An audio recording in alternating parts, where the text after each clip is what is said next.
سلام تخطاتلتي مدبي يوتيوب channel سينما سمرة نلومي زبلناهم تبصبات سبورت حيزنا قريبنا لنا مكتتالكم بخبرنا عدم بحربع بيورغن كلوب اتقل ليفربول نابتي بعت ايكوناني لزغولص او كامبونو تقعيزا مس شامبيونز بانيا بارسلونا تبهاجي ناي شامبيونز ليج صوتا تكايديا ليفربول ابز حرفه 4 ركبات انصار بارسا سعرت امزغباي تفلطن انكو اب كامبونو نبارسا سعرت انجليزاويت غانتا ونيا ازي مزهلو بولس بقعه دماميرو نتا كاتالوناويت غانتا كتبدها مهاني يغمت بارسلونا بوغنا اب هاغرا شامبيوننتا بمرغغاصا كمون اب شامبيونز ليج كبروسن بزخونه اب ميدا ن30 حرن صوتاتات كيتسعرت تغعز مس مهلاوا مزناي ميدا بلچا لعلواي ايد كتحز تصبيت الله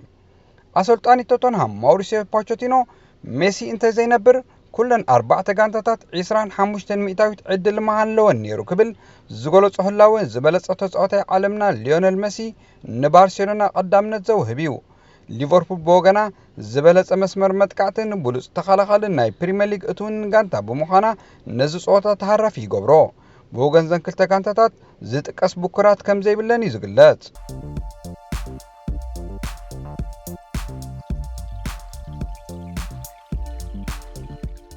ኢጣሊያዊ አሰልጣኒ አንቶኒዮ ኮንቴ ናብ ሃገሩ ክመለስ እንተኮይኑ ምስ ኤስ ሚላን ጥራሕ ምዃኑ ቅርበት ዘለዎ ጋዜጠኛ ገሊጹ ትማል ሰንበቱን በቶሪኖ ክልተ በባዶ ስተረታዕት ሚላን ናብ ጎባልል ክለባት ኤውሮጳ ዘእተዋ ደረጃ በመኽሳራ በጉዳይ መጻህሉ አሰልጣኒ አጁኖሮ ጋቱሶ ከም ዘይቀሰነትን ኣብ ክረማት ከተፋነው ከም ትኽእልን ክግለጽ ጸኒሑ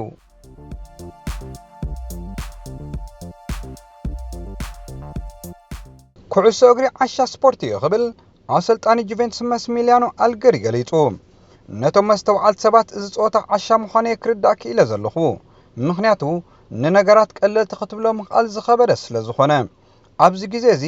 ብፍላይ ኣብ ጣልያን በኣፎም ዝዋራዘዩ ዝበዝሕዎ ዓውዲ ኮይኑ ዘሎ ሓደ ተጻዋታይ ኣብ መንጎ ጾታ ኩዕሶ ንጎኒ ምስ ዘሕልፍ ቀሊል ይበሃል ከመይ ገይሩ ንታሕቲ ደረጃ ወሪትካ ምስትዕዘብ ሓደ ተጻዋታይ ብሉጽ ክበሃል ንኩዕሶ ኣብ እግሩ ሕልኽልኽ ከብላ ክውዕል ትሪኦ እዚ ግን ኩዕሶ እግሪ ኣይኮነን ክብል ጁቬንቱስ በአያክስ ኣምስተርዳም ብምግላፋ ኣደዳ ነቐይፈታ ኮይኑ ዘሎ አልገሪ ይገልጽ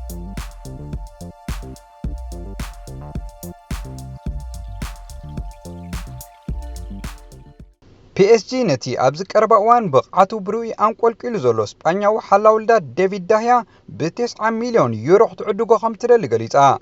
ንሶምን 200,000 ፓውንድ እናተኸፍለ ክሳብ ዝመጽእ ዓመት ክጻወት ውዕል ዘሎ ወዲህያ ቅጽፊ ናይ ደሞዝ ክትከፍሎ ምዃና PSG መብጻዕታት ተኣትወሉ ዘላ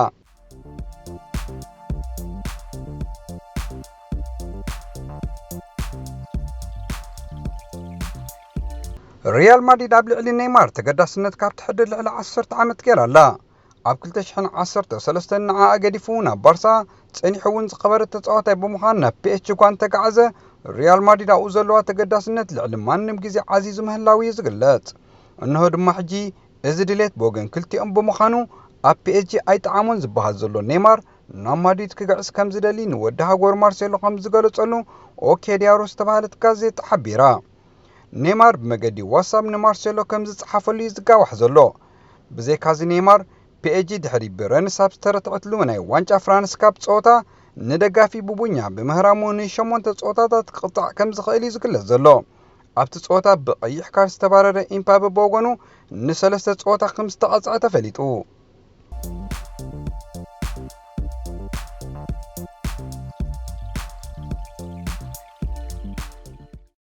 ኣብ ዜናታት ምስግጋር ተጻወቲ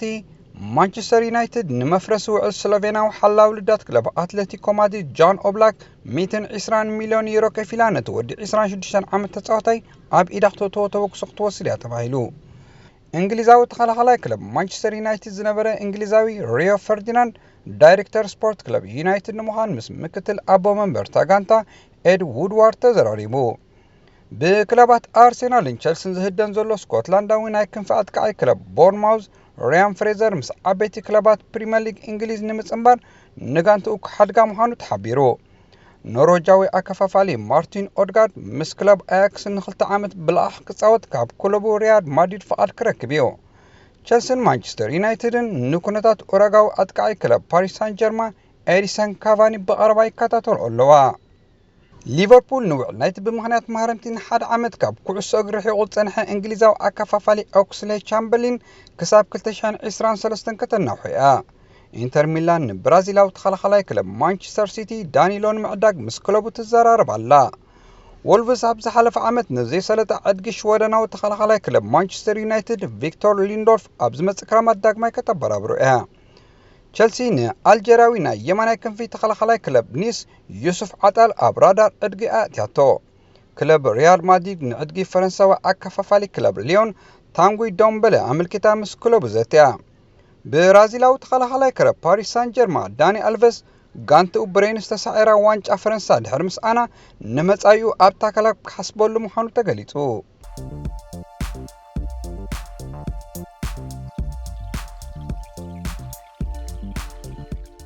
ቀዳማይ እግሪ ግጥማት ፍርቂ ፍጻሜ ሻምፒዮንስ ሊግ ኤሮፓ ኣብ መንጎ ቶተንሃምን ኣያክስን ኣብ ዝተኻየደሉ ኣያክስ 1-0 ብምዕዋት ሓደ እግራ ናብ ፍጻሜ ዘስገረት መሲላ ኣላ።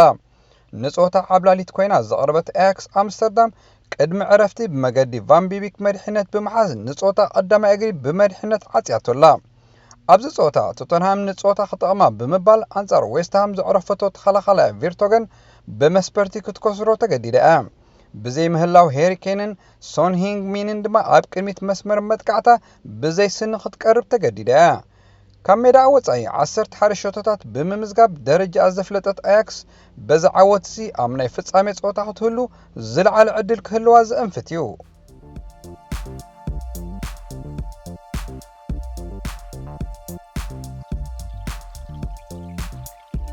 ሻምፒዮን ፈረንሳ ምዃና ዘረጋግፀት ፒኤስጂ ድሕሪ ዝዓወታ ብቕዓታ ምንቁልቋል ይግለጽ። ብረንስ ኣብ ዋንጫ ፈረንሳ ተሳዒራ ኸያኽላ ሕጂ እውን በታ ኣብ 5ይ ደረጃ ዘላ ሞንተፒላር 3-2 ተረቲዓ። ኣብዚ ጾታ ንማንቸስተር ዩናይትድ መዕወቲ ሾቶ ከተመዝግብ ኣብ ክልል ልዳቱ ዝተጋግየን ኣብ ዋንጫ ፈረንሳ ናብ ገዛእ ልዳቱ ሾቶ ዘመዝገበን ኪምፐምበ ሎሚ እውን ናብ ልዳቱ ሾቶ ብምምዝጋቡ መስመር ምክልኻል ፒኤስጂ ዝፈርሖ ተጻዋታይ ኮይኑሎ። ጋንቲኡ ድማ ካብ ዳሕሮት 6 ጾታታት ሓንቲ ዓወት ጥራሕ ከተመዝግብ ተገዲዳ ኣላ። ንደጋፊ ረንስ ቡቡኛ ብምስሃሉ መዛረቢ ማዕከናት ዜና ፈረንሳ ኮይኑ ዘሎ ዝኸበረ ተጻዋታይ ዓለም ብራዚላዊ ኔይማር ትሕቲ ብቕዓት ኮይኑ ቀሪቡ። ፒኤስጂ ዋላ እኳ ሻምፒዮንነታ እንተፍለጠት ህሉ ብቕዓታ ግን ንብዙሓት ዘሻቐለ ኮይኑሎ።